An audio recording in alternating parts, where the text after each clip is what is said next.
Ilang ano? Ilang minute? Oo, yung estimate natin. Sorry kuya. Sige lang. Pwede naman, wait lang ha. Check natin.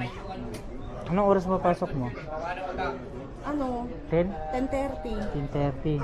Wait. Hindi ko naman abot yan.